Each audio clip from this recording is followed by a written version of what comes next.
Mari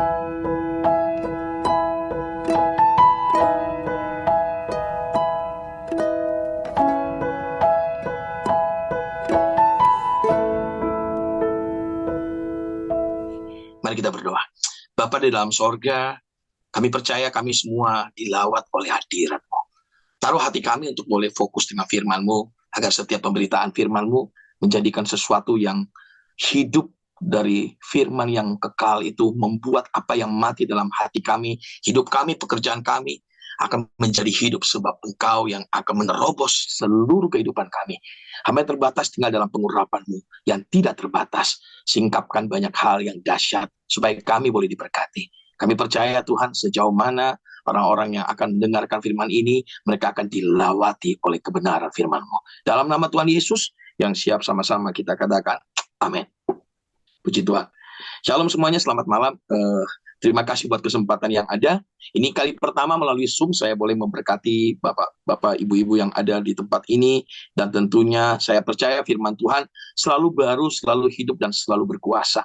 Terima kasih buat Ibu Eli Kurniawati yang boleh memberikan saya ruang kepercayaan. Dan terima kasih buat kepercayaan ini. Hari ini saya diberikan tema tentang terobosan lewat doa. Saya percaya yang lalu saya sempat di onsite saya bicara tentang rahasia doa itu seperti apa. Kita tahu doa itu bukan saja bicara tentang kemurnian, tapi itu bicara tentang hubungan komunikasi dua arah, juga bicara tentang kita melakukan apa yang Tuhan suka dan kita tidak melakukan apa yang Tuhan tidak suka. Dan tentunya karena doa yang dibangun dari dalam, itu membuat setiap doa itu menjadi hidup. Kalau masih ingat dulu, saya cerita terakhir bagaimana kita berdoa, Tuhan intervensi, malaikatnya intervensi. Dan hari ini saya akan bicara tentang rahasia doa. Karena banyak sekali orang yang berdoa, tapi mereka tidak tahu sebenarnya bagaimana caranya berdoa. Bahkan kerap kali doanya tanpa pengertian yang benar.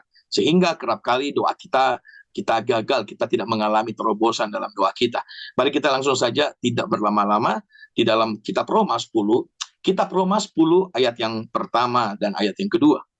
Roma 10 ayat yang pertama dan ayat yang kedua. Haleluya. Mari kita akan baca sama-sama.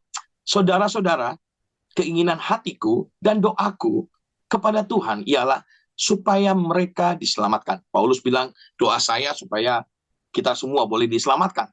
Sebab aku dapat memberi kesaksian tentang mereka, bahwa mereka sungguh-sungguh giat untuk Allah, tetapi tanpa pengertian yang benar. Nah ini dia, banyak orang berdoa. Saya percaya kita semua sudah dilatih dari kecil itu harusnya berdoa. Tapi kerap kali doa kita hanya sebatas hafalan, doa yang tidak lagi dinaikkan dari hati, doa yang mungkin sudah mulai melenceng, yang mulai untuk menjawab semua kesenangan kita, sehingga bukan lagi menjadi apa yang maunya Tuhan dalam hidup kita. Nah hari ini kita akan diajar tentang doa. Saya teringat dengan John Wesley bilang begini, manusia tidak bisa tanpa Tuhan. Saya ulang, manusia tidak bisa tanpa Tuhan. Tapi tanpa manusia, Tuhan tidak mau. Loh, kok bisa? Manusia tidak bisa tanpa Tuhan, tapi tanpa manusia Tuhan tidak mau. Kenapa Tuhan tidak mau tanpa manusia? Kalau kita tahu di dalam Kejadian 1 ayat 26, Kejadian 1 ayat 26 bilang begini, berfirmanlah Allah, baiklah kita menjadikan manusia menurut gambar dan rupa kita, supaya mereka berkuasa atas ikan-ikan di laut, dan burung-burung di udara, dan atas ternak, dan atas seluruh bumi, dan atas segala binatang melata yang merayap di bumi. Tuhan mau menjadikan kita apa? Berkuasa atas bumi. Berarti dari awal, Tuhan sudah menetapkan manusia ini menjadi mitranya dia. Katakan amin. Nah, ketika penulis buku doa syafaat bernama Darshad bilang begini, untuk selama-lamanya, manusia menjadi penghubungnya Tuhan dalam melakukan kuasa dan otoritasnya di muka bumi. Saya ulang, penulis buku doa syafaat bilang begini, untuk selama-lamanya manusia ini akan menjadi penghubung manusia di dalam melakukan kuasa dan otoritas Allah di muka bumi. Makanya Kejadian 1 ayat 26 bilang begini, Tuhan sudah menetapkan manusia berkuasa untuk menjadi serupa dan segambar dengan dia. Nah, dari awal Tuhan sudah menetapkan saya dan saudara, ibu-ibu yang ada, bapak-bapak yang ada, untuk menjadi rekannya dalam melakukan hal yang hebat di muka bumi ini. Nah, dan itu melalui doa. Makanya kenapa doa itu penting? Yang pertama, doa itu penting karena doa adalah izin manusia kepada Tuhan. Saya ulang. Doa yang pertama adalah izin manusia kepada Tuhan untuk mengintervensi bumi. Saya ulang. Loh, kok sepertinya Tuhan kurang bobot? Karena ketika dia melakukan yang namanya hukum pertama, menciptakan manusia serupa dan segambar, Tuhan mengurangi bobotnya.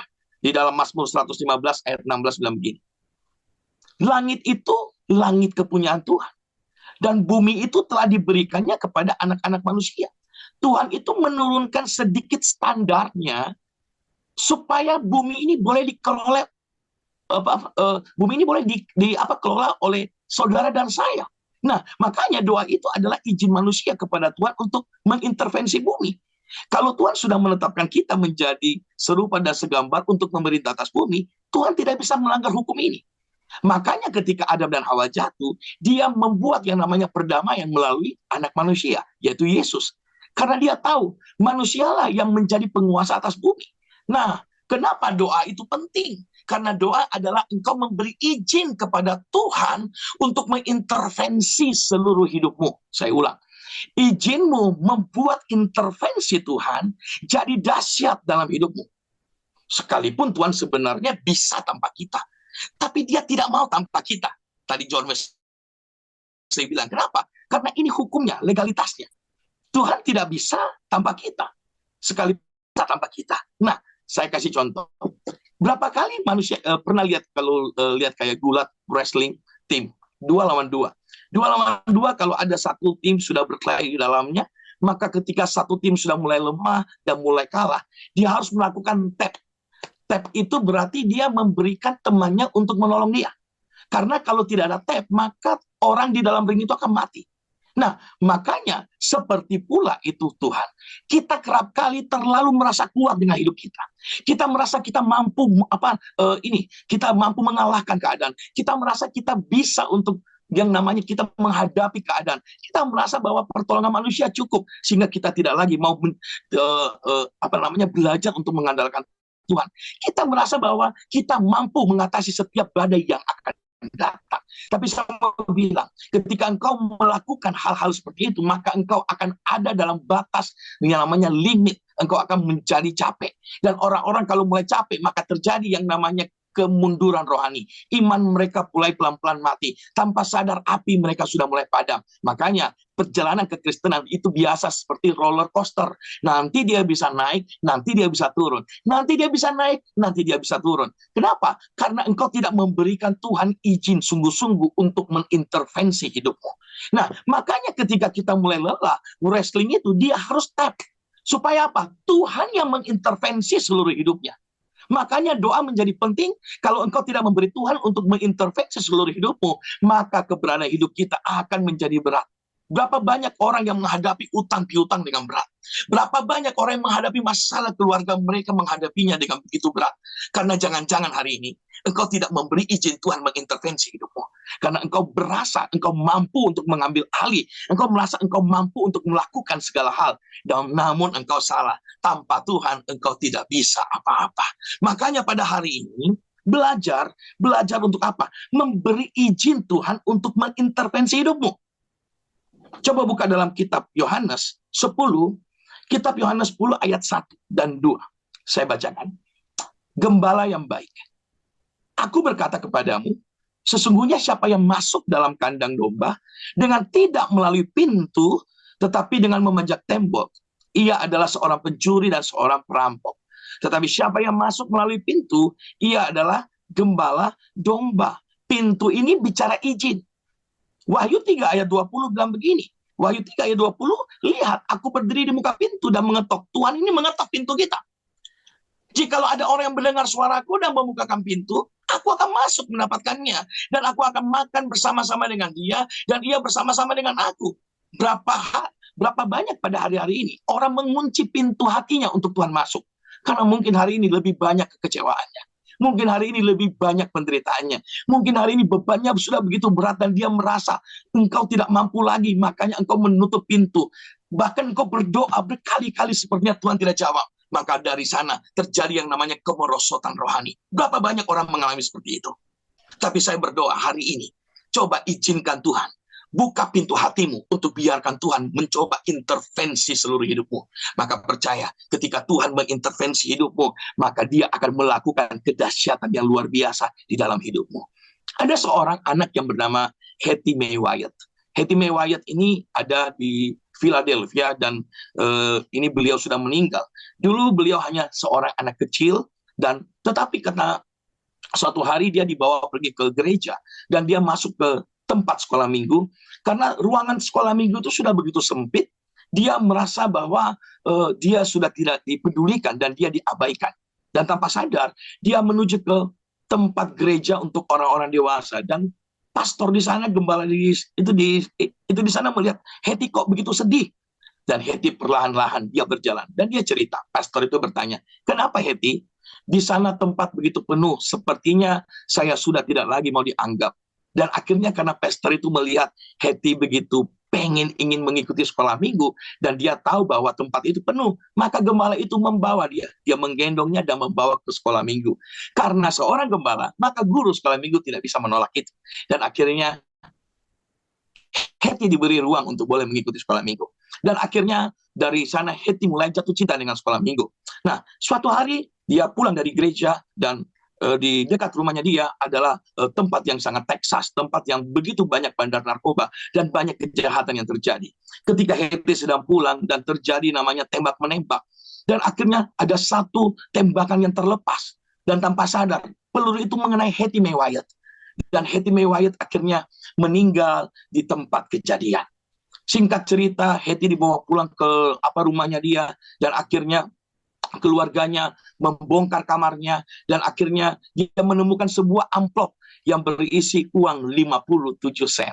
Di dalam 57 sen itu dituliskan sebuah surat yang bernama ini yang dituliskan begini: berikan kepada gereja yang ada di Philadelphia, gereja yang dia ada yang di sekolah minggu, karena sekolah minggu itu sangat kecil.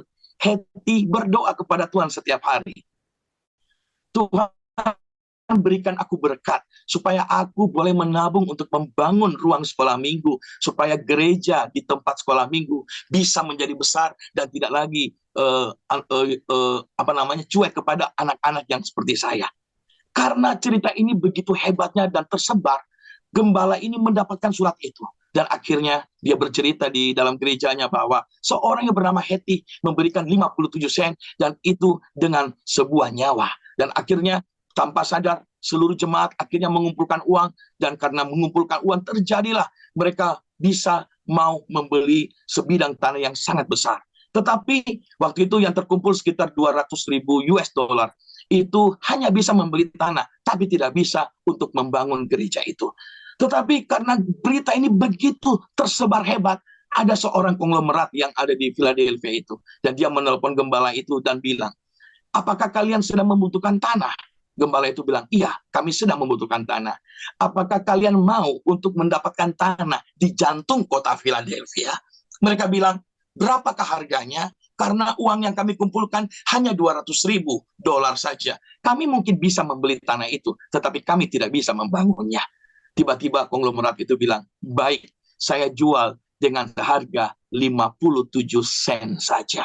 57 sen saja itu uang yang sangat kecil, tetapi dari sebuah cerita yang bernama seorang Hattie Mae Wyatt, doa yang dinaikkan dengan kecintaannya untuk membangun sesuatu yang mustahil, tetapi karena dia memberikan izin untuk Tuhan intervensi, maka dari sana terjadi intervensi Tuhan. Apa yang terjadi? Mereka bisa membeli tanah yang begitu besarnya. Dan hari ini gereja Hattie Mae Wyatt adalah gereja terbesar yang ada di Philadelphia. Dan mereka memiliki rumah sakit. Dan mereka menjadi terang kemuliaan Tuhan. Saya mau bilang satu hal. Mungkin bagi kita ini sudah berat, kita tidak mampu. Mungkin seperti Hattie Mae Wyatt. Tetapi simple faith dimulai dari dia memberi izin Tuhan untuk mengintervensi hidupnya. Maka semua yang mustahil akan menjadi tidak mustahil untuk mengintervensi hidup kita. Nah, menjadi pertanyaannya, masih ada nggak yang berdiri dan berdoa buat keluarga kita? Masih ada nggak yang berdiri dan berdoa buat usaha kita? Masih ada nggak yang berdiri dan berdoa buat ini gereja kita? Masih ada nggak yang berdiri dan berdoa buat kota kita? Nah, Yehezkiel 22 bilang begini. Yehezkiel 22 ayat 29. sampai 31.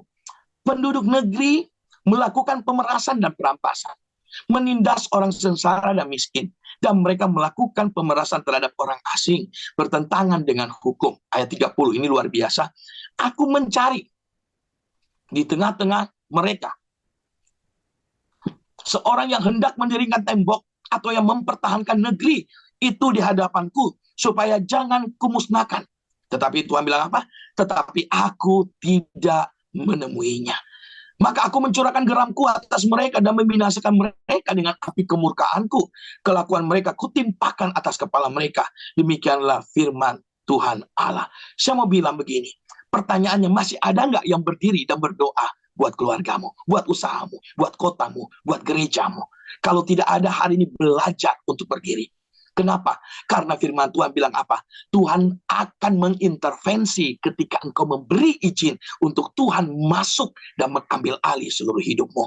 Coba kita lihat di dalam Bilangan 14 ayat 28. Bilangan 14 ayat 28 bilang begini. Bilangan 14 ayat yang ke-28.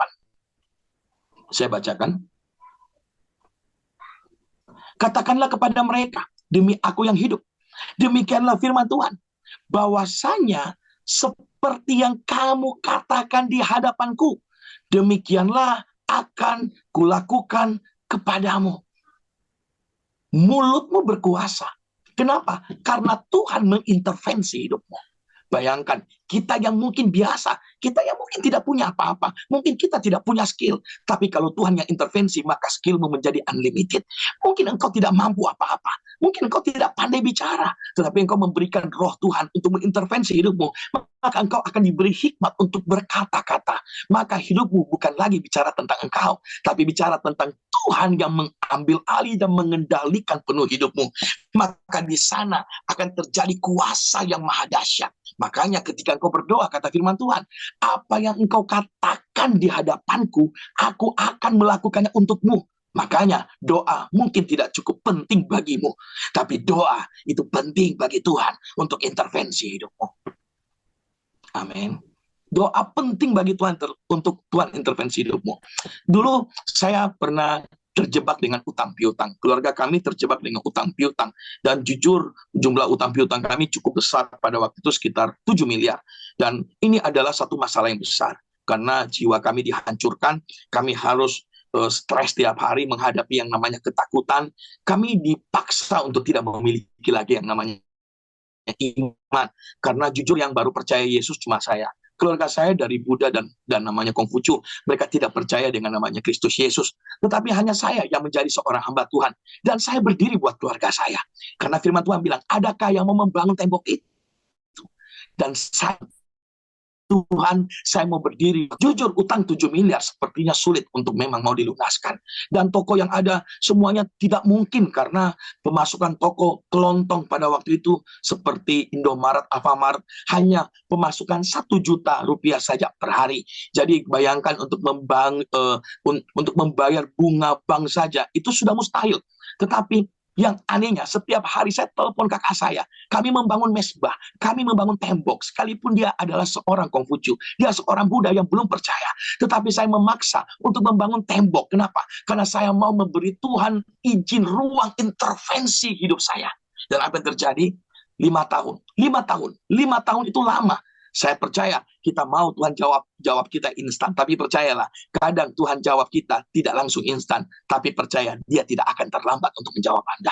5 tahun itu setiap kali kami membuka cek, karena kita tahu 3 kali membuka cek dan cek itu kosong, maka kita akan di blacklist oleh Bank Indonesia.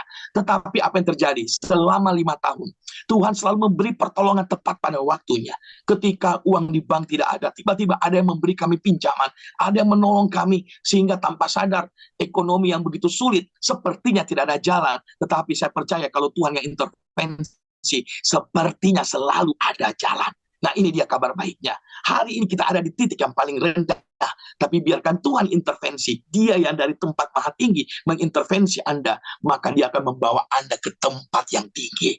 Lihat itu di belakang saya, ada Musa, ada Harun, dan ada Hur. Sepertinya mereka akan kalah kalau tangan mereka turun. Tapi selama tangan mereka terangkat, selama masih ada tembok yang tangan yang naik untuk membangun tembok doa, maka selama itu engkau memberi Tuhan ruang untuk intervensi hidupmu. Maka di sana engkau akan melihat kebajikan demi kemurahan Tuhan akan terjadi atas hidupmu. Apa yang terjadi? 5 tahun kami bisa membuka cek, dan tahun ke-7 setiap hari di toko kami selalu bilang, Tuhan berkati beras ini, Tuhan berkati minyak goreng ini, Tuhan berkati susu ini.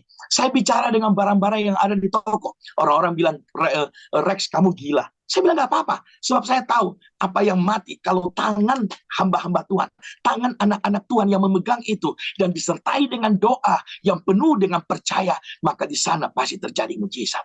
Maka apa yang terjadi? Mungkin tidak langsung, tapi pelan-pelan di tahun ke-5, tiba-tiba omset dari 1 juta meningkat 5 juta. 5 juta meningkat 10 juta. Meningkat 15 juta. Meningkat 30 juta. Di tahun ke-6 meningkat 60 juta.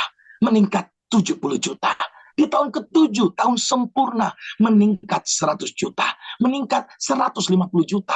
Terjadi namanya orang-orang yang mulai pengungsi-pengungsi yang ada di kota Ambon, dipindahkan semua ke tempat di tekad toko-toko kami. Sehingga dari omset 150 menjadi 200 juta, menjadi 250 juta, menjadi 300 juta, menjadi 350 juta. Sampai terakhir saya mendengar kakak saya bilang, omset kemarin yang menjelang Idul Fitri 500 juta per hari.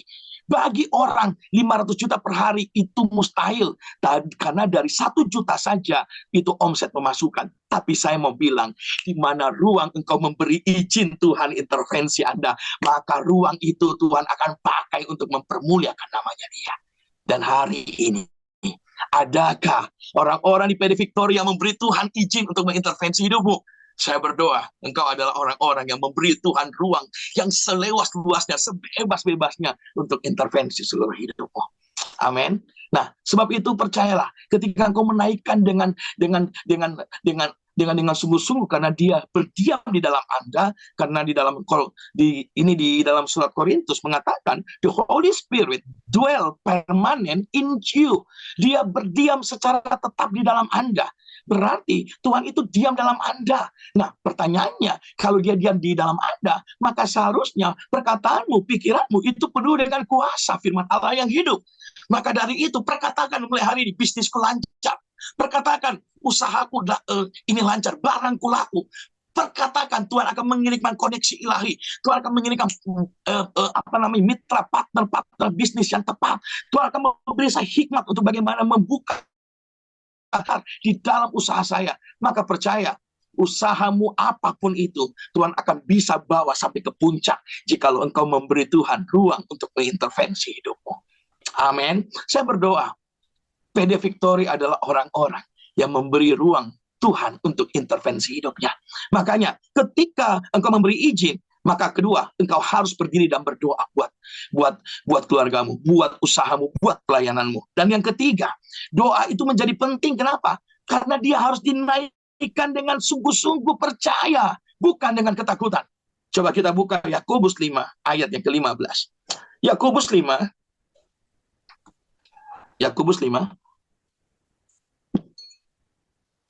ayat yang ke-15. Saya bacakan. Dan doa yang lahir dari iman. Saya ulang. Doa yang lahir dari iman. Bukan ketakutan. Bukan kekhawatiran. Bukan iman kefefet. Bukan karena doa yang naik karena terpaksa. Doa yang naik karena jadwal. No. Anda melayani karena jadwal, maka doa penyembahan pelayananmu akan menjadi sampah. Sorry. Ini akan kasar sekali. Kalau Anda menaikkan doa pelayananmu dan melakukan semua tanpa percaya, tanpa mencintai, maka semuanya akan sia-sia. Makanya doa yang lahir harus dari iman. Katakan amin. Iman. Karena doa yang lahir dari iman akan menyelamatkan orang sakit itu. Dan Tuhan akan membangunkan dia. Dan jika ia telah berbuat dosa, maka dosanya itu akan diampuni. Yang kedua, yang ketiga, doa itu harus lahir dari iman, bukan ketakutan. Berapa banyak hari-hari ini orang-orang ketakutan. Mereka merasa bahwa sudah tidak ada lagi jalan, sehingga doa yang naik adalah doa kefefet. Bukan lagi dinaikkan dengan doa dari iman. Sorry, beda. Doa apa kefefet, engkau tidak akan melihat hasil yang maksimal. Tetapi doa yang dinaikkan dari iman percaya, maka engkau akan melihat hasil dari doa yang dinaikkan dengan iman. Itu akan menerobos dengan dahsyatnya dan akan mempermuliakan nama Tuhan. Amin, amin. Kita tahu bahwa di dalam Lukas 10 ayat 40, Maria dan Marta. Cerita tentang Maria dan Marta. Tuhan bilang, Maria, engkau sudah mengambil bagian yang terbaik. Tetapi Marta sibuk karena dia takut nggak ada makanan. Khawatirnya baik, maksudnya baik. Tapi kekhawatiran membuat dia membiarkan Yesus tidak mengintervensi hidupnya. Padahal ini semua baik. Tapi Maria mendapat isi hati Tuhan. Dia mendapat rahasia Tuhan. Dia mendapat banyak hal. Makanya doa harus dinaikkan dengan percaya, bukan dengan ketakutan. Di dalam Mazmur 62 bilang begini. Mazmur 62 ayat yang kedua. Mazmur 62 ayat yang kedua bilang begini. Hanya dekat Allah saja aku tenang. Daripadanya lah keselamatanku.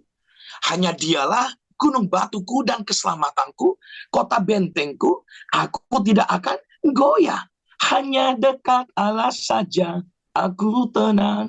Hanya dekat Tuhan saja lah engkau tenang.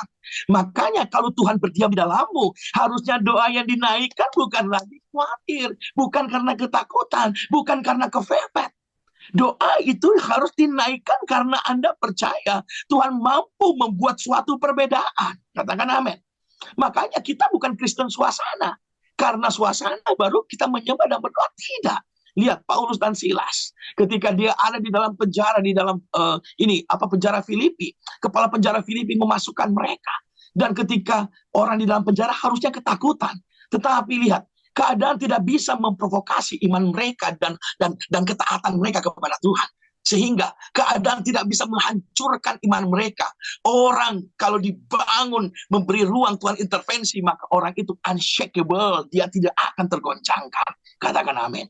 Nah, orang yang tidak tergoncangkan, dia tidak bisa diintervensi oleh keadaan. Makanya ketika tidak bisa diintervensi oleh keadaan, mereka menyanyi di dalam penjara, di tengah-tengah yang namanya gelap, di tengah yang nama penderitaan, mereka menyanyikan. Kenapa? Karena penderitaan tidak bisa mencuri iman mereka. Mereka tidak bisa mencuri pengharapan mereka. Dan akibat dari doa yang dinaikkan dengan iman, maka terjadi gempa. Apapun yang membelenggu mereka terlepas. Hari ini, apa yang belenggu hidupmu, apa yang belenggu ekonomimu, apa yang belenggu pekerjaanmu, apa yang membelenggu rohmu. Hari ini, kalau engkau naikkan doa dengan percaya di dalam iman, maka doa itu akan bekerja. Terjadi gempa yang akan melepaskan engkau dari setiap ketakutan dan masalahmu, dan memberikan engkau kemenangan yang gilang gemilang. Harusnya diamnya Tuhan di dalammu membuatmu tidak lagi takut, tetapi percaya penuh kepada Allah. Ini yang penting. Karena banyak kita tidak percaya lagi kepada Allah. Amin. Coba kita buka ayat terakhir. Ayat terakhir di dalam kitab Nabi Yesaya. Nabi Yesaya 30 ayat yang ke-15. Haleluya. Kitab Nabi Yesaya 30 ayat yang ke-15. Saya akan bacakan.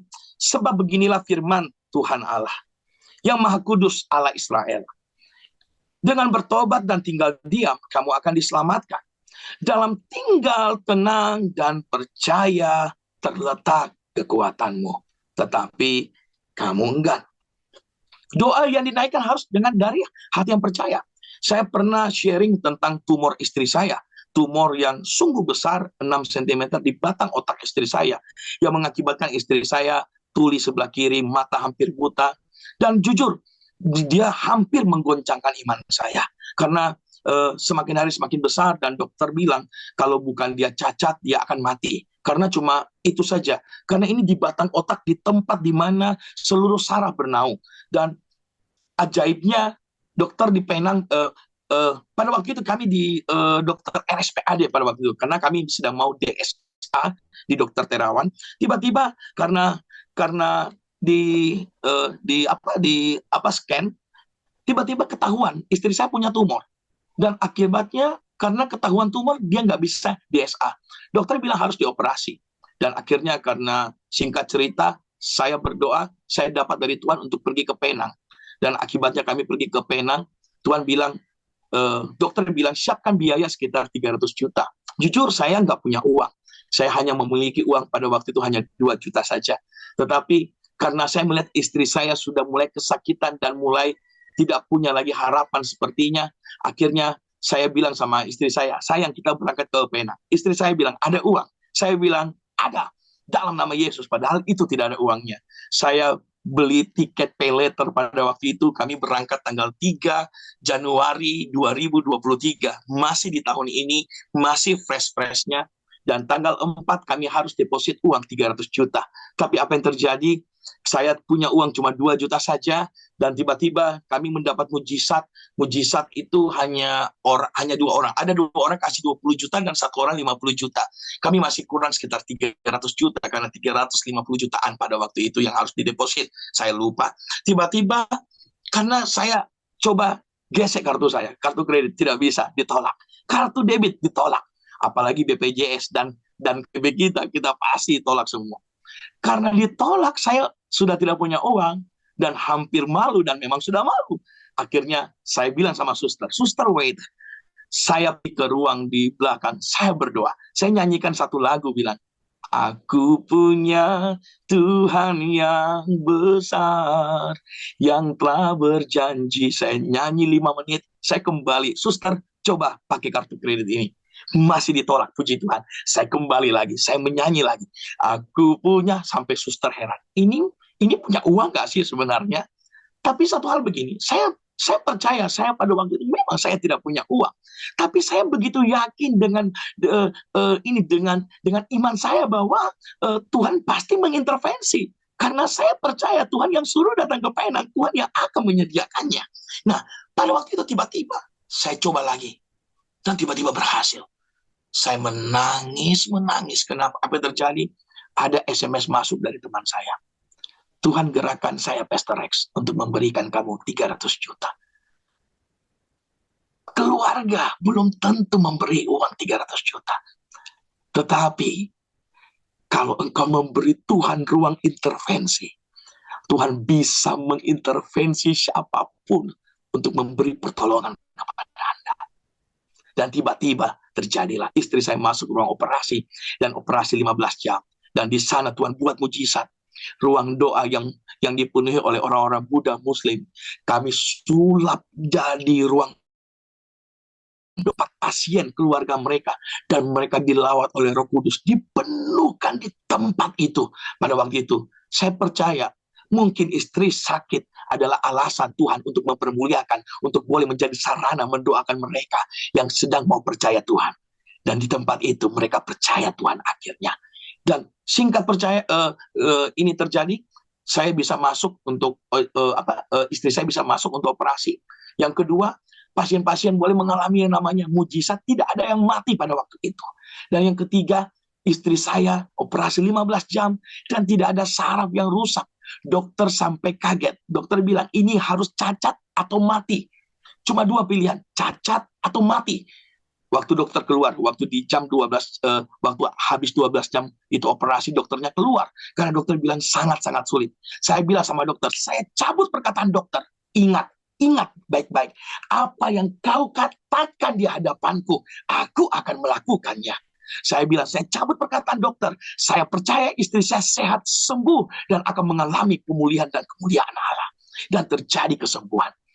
Dan luar biasa, hanya 3 hari saja berselang istri saya keluar rumah sakit. Dan yang paling luar biasa adalah membayar bill. Karena kami hanya kasih uang muka 350 juta. Dan akhirnya yang terjadi, kami harus membayar 452 juta. Dan kami nggak punya uang sama sekali. Sudah habis. Masih kurang 102 juta. Tiba-tiba saya sudah menangis di tempat kasir di mana semua orang liatin saya. Dan ini Malaysia, saya nggak bayar, istri saya nggak pulang. Dan secara manusia jiwa saya berontak dan ingin telepon teman-teman, ingin telepon keluarga saya, tolong saya secara manusia. Tetapi Tuhan tidak mengizinkan itu. Karena Tuhan sudah bilang, kalau engkau memberi saya ruang intervensi, jangan andalkan manusia, tapi andalkan aku, Tuhan semesta alam. Saya hanya mengangkat tangan di tempat ini pembayaran pulang. Semua orang, ada 30 orang liatin saya. Karena cuma sendirian, saya tidak bisa bayar. Antrian jadi panjang, semua orang mukanya busuk. Saya tidak tahan, saya menangis. Tuhan, tolong aku nggak punya uang. Aku nggak tahu harus bagaimana. Ini sulit secara manusia, tidak mungkin. Tetapi doa yang dinaikkan dengan iman, jangan pernah lupakan besar kuasanya. Tiba-tiba saya tetap berdoa, saya berharap. Tuhan bilang, Rex, cek dompet kamu. Tas kamu masih ada 9.000 ringgit. Itu 32 juta. Dan saya bisa bayar kurang 70 juta. Di saat saya sibuk menangis, ada sekitar 15 menit, 20 menit. Di saat itu Tuhan sedang bekerja. Kita nggak pernah tahu hari ini Anda sedang dengar firman. Tuhan sedang bekerja untuk menjawab doamu. Dan sedang memberikan Anda kesembuhan, pemulihan di dalam keluargamu, kesehatanmu, ekonomimu. Karena terobosan itu hanya bisa ketika engkau berdiri, mengangkat tangan, membangun doa di tengah-tengah keluargamu. Sehingga apa yang terjadi? Saya buka SMS, ada 5 WA. 4 orang kirim saya 5 juta, 20 juta. 1 orang lagi ngirim 50 juta. Hanya 2 hari Tuhan buat orang mengirimkan 450 juta. Saya mau bilang satu hal. Kalau bukan Tuhan, siapa yang bisa melakukan itu? Hari ini, beri ruang Tuhan untuk intervensi hidupmu. Engkau akan melihat ada terobosan besar di dalam doa ketika kita mengizinkan Tuhan intervensi hidup kita. Dan saya berdoa, orang-orang yang sedang menonton PD Victory, seberapa lemahnya engkau hari ini, seberapa tidak berdayanya engkau hari ini, seberapa capeknya rohmu, seberapa lelahnya hidupmu hari ini, tetap bangun doamu, tetap bangun tembokmu, dan tetap angkat tanganmu seperti Musa, Harun, dan Hur yang mengangkat tangan. Maka di sana engkau memberi Tuhan ruang, izin untuk intervensi. Maka melihat perbedaan akan dikuatkan sehingga doamu yang naik adalah doa yang didasari dengan percaya, iman yang unshakable, tidak dapat digoyahkan oleh keadaan. Mari kita berdoa sama-sama. Bapa di dalam sorga, kami percaya Tuhan, doa yang kami naikkan hari ini mungkin belum dijawab, tapi buat kami terus membangun tembok itu. Kami mau memberi ruang Tuhan untuk intervensi hidup kami. Sehingga hidup yang kami naikkan adalah doa yang benar-benar dari iman kami, bahwa kami percaya Allah sanggup melakukan segala perkara. Dan itu terjadi. Sehingga kata demi kata yang keluar adalah kata-kata yang berkuasa, yang boleh menerobos, yang boleh membalikan keadaan dan memberikan kami kemenangan. Sebab itu kami berdoa buat teman-teman yang sedang nonton Zoom Tuhan. Hari ini kami berdoa terjadi pembalikan keadaan. Tuhan, kami mau memberi ruang Tuhan intervensi hidup kami. Sehingga kami akan melihat kualitas doa yang kami naikkan adalah kualitas yang didasari dari iman yang percaya. Kami tidak akan goyah lagi. Dan kami berdoa Tuhan, Engkau berkati PD Victory senantiasa semakin kuat, dahsyat, dimanapun cabangnya berada. Tuhan, kami percaya ada unshakable faith di tempat ini, sehingga mereka akan menjadi Tuhan pasukan-pasukan Tuhan yang terdahsyat, yang tidak akan dapat dihentikan oleh apapun. Dan berikan kasih karunia-Mu buat mereka. Buat Ibu Eli Tuhan, kami percaya Engkau berkati, beri hikmat, kekuatan senantiasa. Dan kami berdoa hari ini yang menonton Zoom, terjadi terobosan dalam ekonomimu, terjadi terobosan dalam rumah tanggamu, terjadi terobosan dalam pelayananmu, terjadi terobosan dalam setiap apa yang kau kerjakan. Tuhan memberikan kemenangan. Di dalam nama Tuhan Yesus kami percaya semua kemuliaan kami kembalikan kepada Tuhan. Engkau bertambah-tambah, hamba-Mu berkurang-kurang. Di dalam nama Tuhan Yesus kami berdoa, mengucap syukur. Haleluya. Amin. Terima kasih. Saya kembalikan kepada host yang ada.